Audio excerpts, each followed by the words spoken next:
ఎలక్షన్లు అయిపోయాయి. దాదాపుగా 6 నెలలు దాటింది. 6 నెలలు దాటిన పరిస్థితుల మధ్య మళ్ళీ పార్టీని మనం సమాయత్తం చేసే దిశగా అడుగులు వేస్తూ ఈరోజు అందరం కూడా ఇక్కడ కలుస్తూ ఉన్నాం.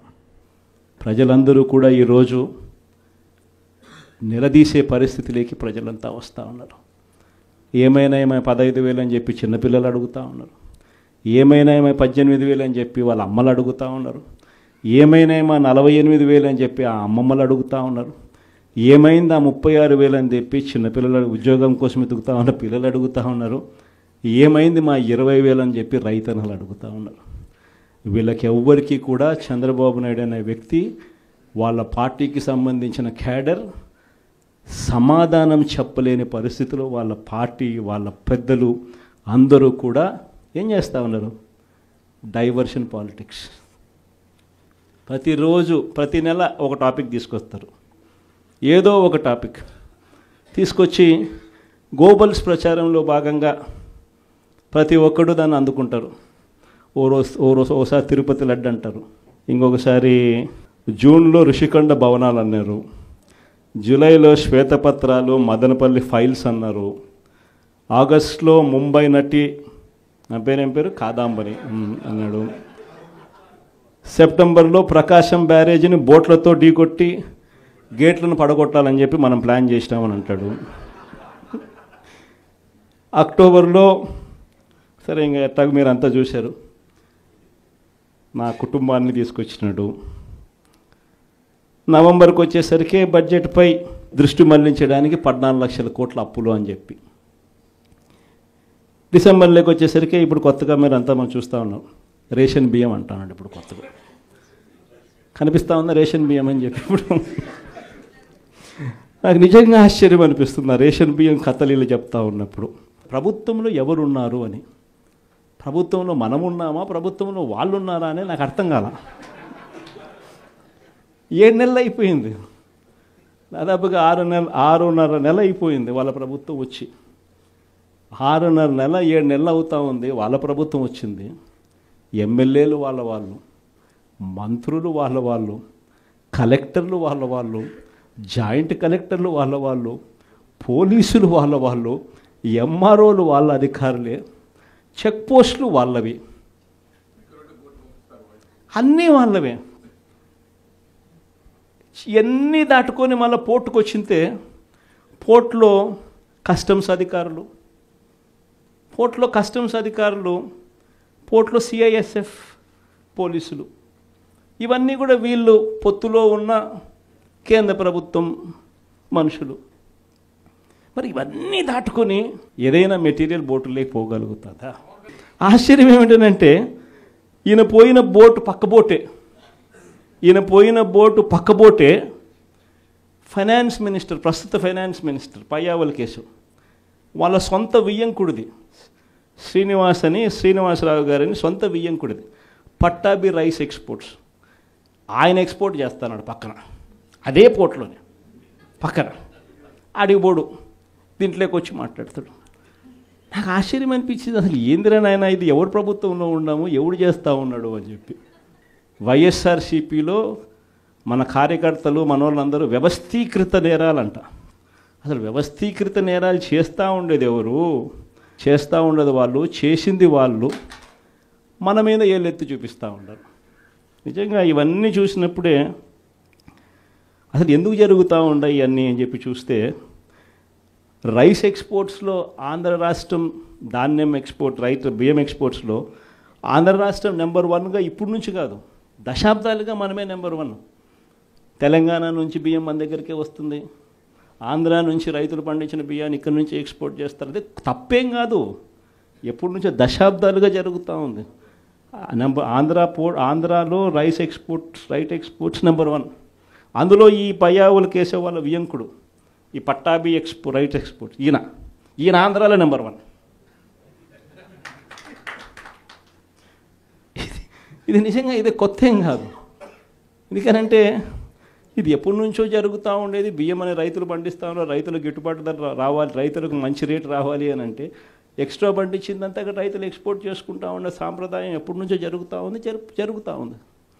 అయితే దీన్ని ఎలా ట్విస్ట్ చేస్తూ ఉన్నారు అనేది ఇప్పుడు ఆశ్చర్యం. మన ప్రభుత్వంలో డీలర్ల వ్యవస్థను మనం పక్కన పెట్టి ఇంటి వద్దకే బియ్యం సప్లై కింద మనం MDUs తీసుకొచ్చి, మొబైల్ డిస్పెన్సింగ్ యూనిట్లను తీసుకొచ్చి ఇంటి వద్దకే బియ్యం సప్లై తీసుకుపోయినాం. మొట్టమొదటిసారిగా మనం బియ్యం క్వాలిటీని పెంచినాం. మధ్యస్థు సన్నకార బియ్యం ప్రమోట్ చేసినాం, ఇవ్వడం.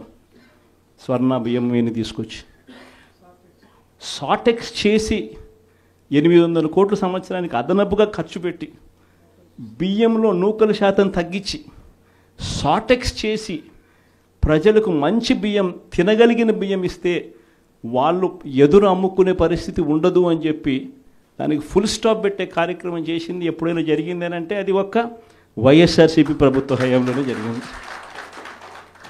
ఈరోజు వీళ్ళు ఏం చేస్తూ ఉంటారు? ఈరోజు ఒక పద్ధతి ప్రకారం ఫస్ట్ ఇంటి వద్దకే బియ్యం ఆపేసినారు. వాళ్ళకి ఇచ్చే బియ్యం ఇంతకుముందు మనం సాటెక్స్ చేసి మంచి క్వాలిటీ బియ్యం మనం ఇస్తూ ఉంటే, మధ్యస్థు సన్నకార బియ్యం సాటెక్స్ చేసి మనం ఇస్తూ ఉంటే ఈరోజు లేదు.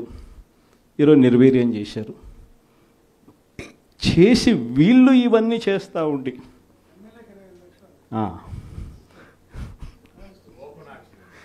చేసి వీళ్ళు ఇవన్నీ చేస్తూ ఉండి వీళ్ళ వల్ల, వీళ్ళ తప్పిదాల వల్ల ప్రజలకు నాసిరకం బియ్యం సప్లై కావడం వల్ల, ప్రజలకు సరిగ్గా బియ్యం సప్లై చేయకపోవడం వల్ల ఇది రివర్స్. ప్రజల దగ్గర నుంచి ఈ డీలర్లు కొనుక్కోవడం, ఈ డీలర్ల దగ్గర నుంచి ఎమ్మెల్యేలు తీసుకోవడం, ఎమ్మెల్యేల దగ్గర నుంచి ఎక్స్పోర్ట్స్. ఇది జరుగుతూ ఉండదు. ఇప్పుడు తప్పు వీళ్ళు చేస్తూ ఉండి ఇంకొకరి మీద ఏళ్ళెత్తి చూపిస్తారు. మన హయాంలో దళారీ వ్యవస్థను పూర్తిగా తీసేసి ప్రతి రైతుకు కనీస మద్దతు ధర ఖచ్చితంగా వచ్చేట్టుగా ఆర్బీకేలే వాళ్లకు పేమెంట్ స్లిప్స్ ఇచ్చేట్టుగా మన ప్రభుత్వంలో జరిగితే, రైతుకు ఏ మిల్లుకు తాను పోవాలి అనేది పూర్తిగా పక్కన పెట్టేసి పలాని మిల్లుకే మీరు పోవాలి అనేది తీసేసి రైతుకు మిల్లర్కు సంబంధం లేకుండా చేసిన పాలన మంది. ఆర్బీకే దగ్గరనే మీకు ఎంత రేటు వస్తుంది అని చెప్పి అక్కడే స్లిప్స్ ఇచ్చే కార్యక్రమం జరిగింది, మన హయాంలో జరిగింది. ఈరోజు ఏం జరుగుతూ ఉంది? రైతులు పంట చేతికి వచ్చేసరికి ఈ క్రాప్ లేదు, ఆర్బీకే వ్యవస్థ నీరు గారిపోయింది, ఆర్బీకే దగ్గర కొనుగోలు చేసేవాడు లేడు. సో రైతులు గత్యంతరం లేక మిల్లర్ల దగ్గరికి పోవడం, మిల్లర్లు 300 రూపాయలు 400 రూపాయలు తక్కువ రేటు కొనుగోలు చేయడం, ఇది ఇప్పుడు జరుగుతూ ఉంది. అన్ని రకాలుగా సర్వనాశనం చేస్తూ ఉన్న ఈ పరిస్థితుల మధ్య, ఈ డైవర్షన్ పాలిటిక్స్ మధ్య ఈరోజు మనం పార్టీ బలోపేతంతో పాటు ప్రజల తరపున మనం నిలబడడానికి ఏ రకమైన ఉద్యమం చేయాలి, ఎలా ఉద్యమాలు చేయాలి అని చెప్పి ఆలోచన చేయడానికి మనం అంతా కూడా ఈరోజు సన్నద్ధమైనాం. ఎందుకంటే ప్రజల తరపున మళ్ళీ పోరాటం చేయాల్సిన సమయం వచ్చింది. ప్రజల తరపున ప్రజలకు దగ్గర కావాల్సిన సమయం వచ్చింది. ప్రజలు ఇబ్బందుల్లో ఉన్నప్పుడు మనం ఉన్నాము అన్న భరోసా ప్రజలకు మనం ఇవ్వాలి. ప్రతి అడుగులోనూ వ్యతిరేకతే. ఒకవైపున చేయాల్సిన ఏ మంచి పని జరగలేదు. సూపర్ 6లు లేవు, సూపర్ 7లు లేవు. మరోవైపున వ్యవస్థలన్నీ పూర్తిగా నీరు గారిపోయాయి. విద్యారంగం కానీ, వైద్య రంగం కానీ, వ్యవసాయ రంగం కానీ, డోర్ డెలివరీ కానీ, గవర్నెన్స్ కానీ.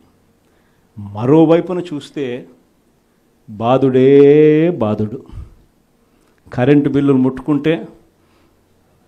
బిల్లులు ఈరోజు ముట్టుకుంటే ఈ నెల స్టార్ట్ అయింది. ఇంకా మొదటి డోసే 6,000 కోట్ల రూపాయలకు సంబంధించిన మొదటి డోసు ఈరోజు ఇచ్చినాడు ఈ నెల బిల్లులో.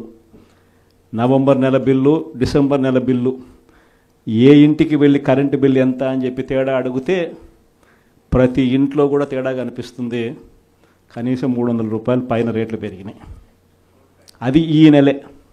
రేపు నెల మరో 9,000 కోట్లు వేస్తున్నాడు. ఆ 9,000 కోట్ల భారం కూడా రేపు నెల బిల్లులో ఇంకా కనిపిస్తుంది. అంటే కరెంటు బిల్లులు ఇంకా షాక్ కొట్టే పరిస్థితిలోకి కరెంటు బిల్లులు వచ్చేస్తున్నాయి. ఒకవైపున బాధుడే బాధుడు.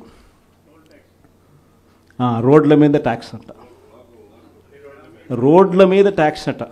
ఆశ్చర్య కలిగించే విషయం ఏంటంటే రోడ్లు బాగు చేయడం కోసం రోడ్ల మీద ట్యాక్సులు వేసే కార్యక్రమం నేషనల్ హైవేస్ మీద మనం అంతో ఇంతో చూసినాం, కానీ గ్రామీణ రోడ్ల మీద కూడా రోడ్లు బాగు చేయడం కోసం రోడ్ల మీద ట్యాక్సులు వేసే బాదుడు కార్యక్రమానికి చంద్రబాబు నాయుడు గారు శ్రీకారం చుడతా ఉన్నారు. ఆశ్చర్యం నిజంగా ఏమిటంటే ఆయన హయాంలో మన హయాంలో రెండు తేడా చూస్తే రోడ్ల మీద మనం ఖర్చు పెట్టింది 43,000 కోట్ల చిల్లర అయితే ఆయన హయాంలో ఖర్చు పెట్టింది 27,000 కోట్ల చిల్లర మాత్రమే. అక్కడ కూడా మనమే ఇన్ని సంక్షేమ పథకాలు చేస్తూ కూడా అక్కడ కూడా మనమే ఎక్కువ ఖర్చు పెట్టాం. ఈరోజు చంద్రబాబు నాయుడు గారి హయాంలో సంపద సృష్టి అని అంటే దాని అర్థం బాదుడే బాదుడు. ఇది చంద్రబాబు నాయుడు హయాంలో డెఫినిషన్ సంపద సృష్టికి సంబంధించి. Please subscribe dot news.